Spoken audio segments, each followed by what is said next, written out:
Hi everyone, we have something a little bit different for you this week. If you come to our streams on Thursday nights where we do movie watch-alongs, you may have seen that Dan Liles, who's been contributing to Val Verde for a really long time, has been doing kind of Photoshop posters of the movies we've been watching and various kind of funny Photoshop things that we've popped up on the streams. Dan is a traditional artist usually, so he works in paints. He's done a few bits for me on a commission basis, and if you want to contact him to commission him, you can do that using this email address, and there's a few examples of his commissions here. He's a very talented artist, and he has recorded a brief video for us. Well, I say brief, a 20-minute video for us, where he describes his process of taking images of myself and Duncan and making kind of versions of film posters, which is going to follow now. So we do hope you enjoy it. Details for Dan's social are on screen now, and you can find everything else in the description below. Enjoy. Hello everybody, it's Dan Liles here. Recently on the Val Verde Twitter feed, a couple of you have been asking how I created this poster for a recent watch party of Tango and Cash, so I'm going to try and recreate that for you now and talk you through it. So it's Tango and Cash, so I'm going to start by finding a Tango and Cash poster to copy. Just type it into Google, do an image search, and look for something simple. Now this took about 20 minutes the first time, and I didn't want to spend too long on it. So that one's quite easy. So we're just going to right click and copy over to Photoshop, create a new file. And because we copied that image, the dimensions of it are preset. So we can just hit OK, paste it in, and now we're ready. Now, as you can see, the two characters are divided by a rough line about here. So with the selection tool, I'm just going to map that out.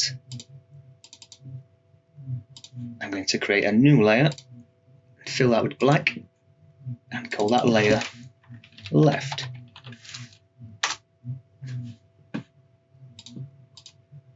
Then get the magic wand, select the empty area, create a new layer, fill that with black, and call that one right. Now we need to uncheck those because we don't need them yet. We need to start assembling our pictures. I'm going to need one of Duncan, one of Richard, and this bullet hole. So back to Google. I'm going to Google Duncan Casey, do an image search, and as I'm sure you're aware, Duncan is a working actor, so finding a decent picture of him should not be too hard. And immediately I'm drawn to this one. There he is, looking like an action hero, so we can just right click, copy, over to Photoshop, paste it in, and we'll call that DC for Duncan Casey. Click the eye, make him disappear. And now we need a picture of Richard. Now finding a picture of Richard as an action hero is a little bit trickier, but luckily a number of years ago he did this Die Hard video. So I found a frame that I like. I'm going to make sure my quality is as high as possible. Go full screen, and I'm going to hit the print screen button on my keyboard. I mean, that is next to F12. Back to Photoshop, and paste him in. There he is. Call that one RJ. Unclick the eye, and now I need to find this hole. So I've just typed in bullet hole in glass, image search, and we've got a few there to pick from. I'm going to go with this one. Right click, copy, and paste it in. And I'll call that layer hole. Now we need to put our characters in the right position. So I'm going to put Duncan back on. I'm going to bring down the opacity a little bit so I can see them both at the same time. And I'm going to line up Duncan's right eye with Stallone's right eye. There he goes. Now I just need to increase the size and get the angle correct. So edit, transform, scale, and I want to use the right eye as an anchor point. So I'm just going to pick up this little marker here and drop that there. Now any changes we make to the image will originate from this point. So click maintain aspect ratio here and just alter these values. So I'm going to increase that till the eyes are roughly the right distance apart. to there and change the angle. So rotate and just bring it down to there. That looks good. Hit enter. Put the opacity back up to there. Now we only want Duncan to appear on this half of the screen. So I'm going to turn back on the layer that I called left earlier, which is there. I'm going to drag Duncan's layer so it is directly above the left layer. Turn Duncan on. Right click, and when I select create clipping mask, as we can see, Duncan is only in whatever is directly below.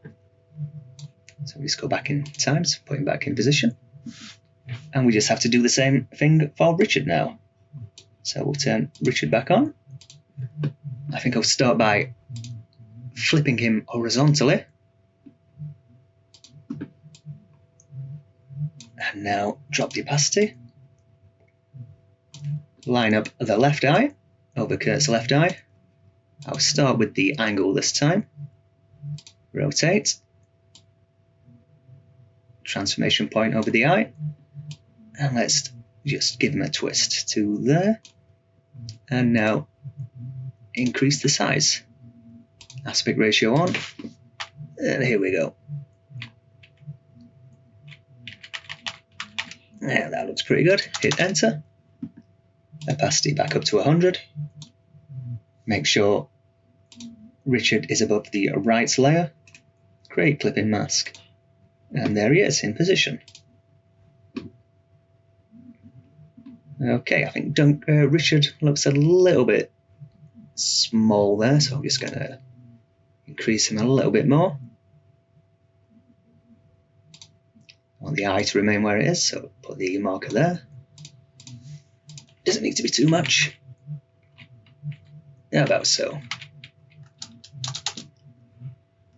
Now, as you can see, the picture of Richard is a lot smoother than the one of Duncan. Also, the colours look much brighter. So to fix that, I'm just going to go to Filter and Sharpen. Sharpen more. And that just crisps it up a little bit. And I want to drop out some of this colour, so Edit. Now, Image Adjustment, Hue and Saturation. And we'll just change the value here and pull some of the colour out. And that looks pretty good. And now I'm going to alter Duncan slightly, but this time I just want to soften the image a little. So let's go to Blur More, and we'll just give him a little bit more colour. So again, Hue and Saturation. This time we're just going to increase the value to there. Good. Now what I'm going to do is take my original poster, just bring that right up to the top, so I can flip between the two and see what I need to do. So I think the next stage is going to be adding the black surround with the fade. So I'm just going to create a new layer. I'm going to call that black. And I'm just going to paint it in with the brush tool. So select a nice soft brush. So whack the size up a little bit. And we'll just paint it in where we think it needs to go. Let's get rid of this bottom. Rid of the half. Right. And also I think I'm going to try and hide this harsh line down the middle. So we'll just pick a smaller brush size. I'm going to click my left mouse button. I'm going to hold my shift key, release the left mouse button while keeping the shift key down, and then pressing the left mouse button at the bottom of the point. And that draws a straight line between the two. Next thing we have to do is get our bullet hole in the right place. So put the poster back on again.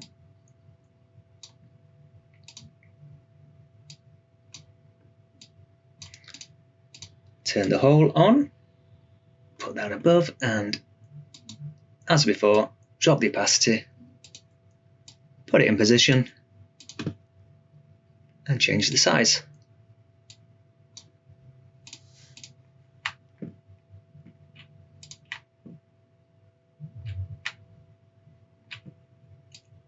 That looks about right.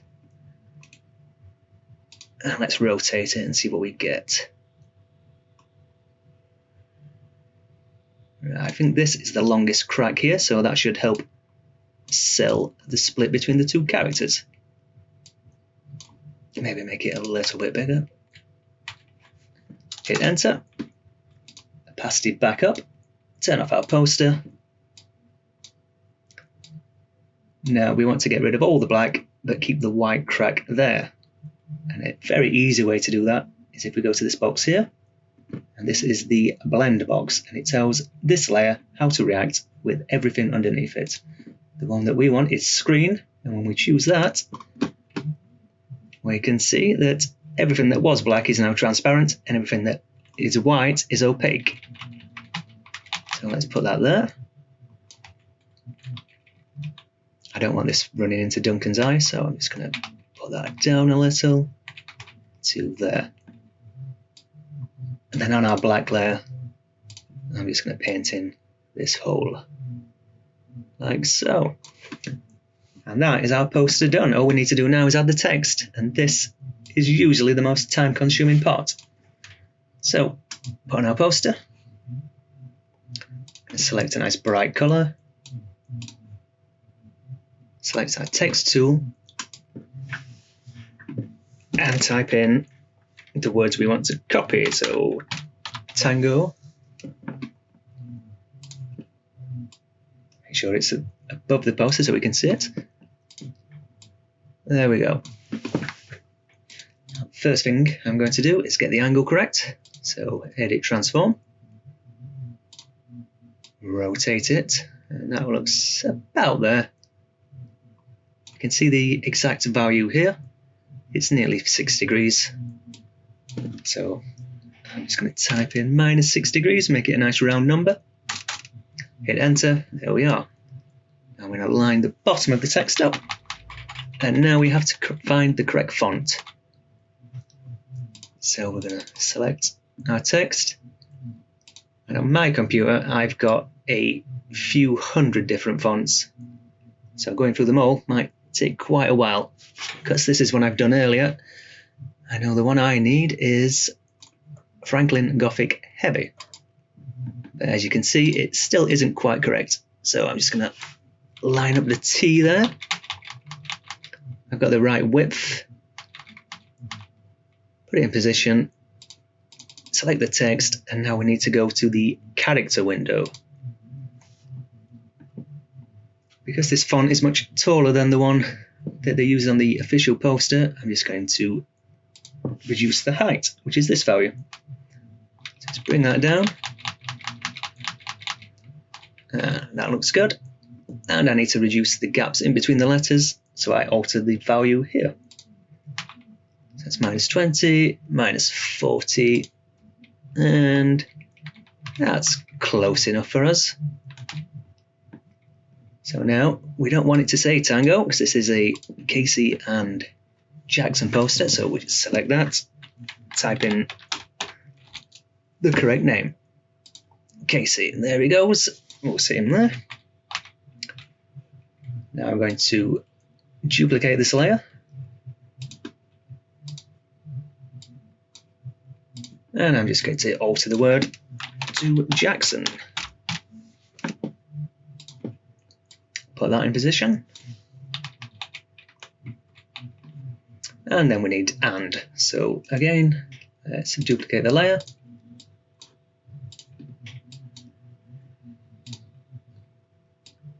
type in and alter the size. It's a little bit too small, just about there.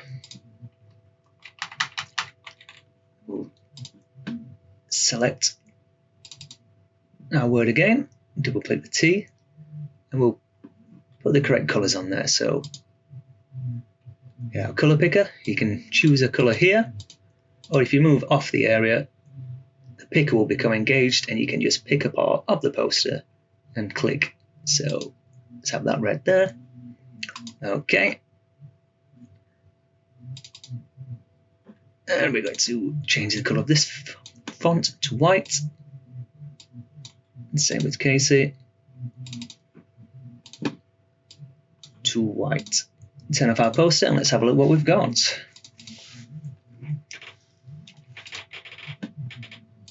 Now the way that these lines run into each other looks a little bit messy to me, even though that's how it is on the official one. So I'm just going to just do that by eye, make it look a little bit neater. A little bit of a gap, bring it in slightly. Put Casey in to there. Yep, that looks good. So now I'm going to select all 3 layers of text, right click, rasterize type, and then merge layers. So now we have one layer with just the text. I want that to be in the center of the poster, so with the selection tool, draw a box, select the move tool, and click this icon here, and that will put it right in the middle. That will put it to the left, to the right. We want it in the middle. Now up here, I think it said Val Verde Broadcasting Presents. So I'm just going to type that out.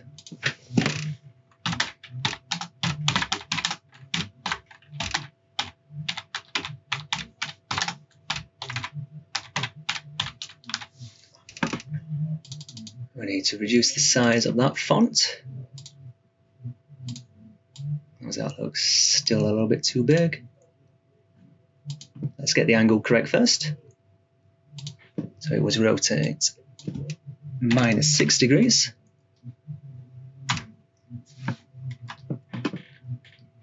And let's make it a little bit smaller to about there.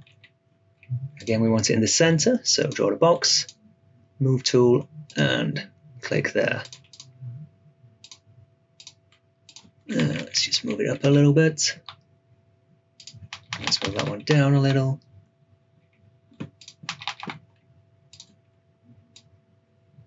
Change this color to our red. And then down at the bottom, we need another line of text that says Tango.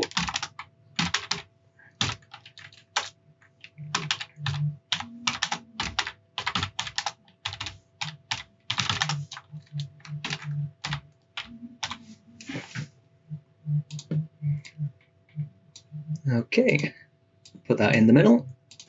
Box alignment tool.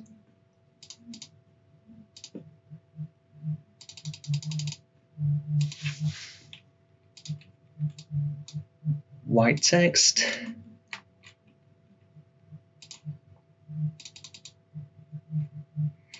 Increase the font size. Just grab people's attention up to around number 120. This bottom line wants to be in red. Let's make it a little bit bigger. And shift it down a little bit. And there we are, nearly done. So I'm just going to start cleaning up my layers. So I'm going to select all my text layers, rasterize type, merge layers. So now we have one layer that is purely text. I'm going to select everything else, merge those layers, and we have one layer that is purely poster. Now I'm just going to make an extra little alteration here. So duplicate the poster layer, and I'm going to go to Image, Adjustments, Color Lookup. And in here you can see lots of different color schemes. So you can just have a look through those, find one that you like. That looks pretty good to me, although I think it's a little bit too extreme, but that doesn't matter. I'm going to press OK. So we've got this one foggy layer underneath our original layer. So put the foggy layer back on and alter the opacity until we've got a combination between the two that we like. And that looks pretty good. So if you're happy with the picture, the spelling, you can go ahead, layer, flatten image, and then we have one finished poster ready to be saved and shared online. If we compare that to the one I did previously, I think that this new one actually looks a lot better. So there you go. If you're new to Photoshop, I hope that wasn't too daunting. If you're a Photoshop veteran, that was very basic stuff that you probably know already. Thanks for watching. I hope you enjoyed.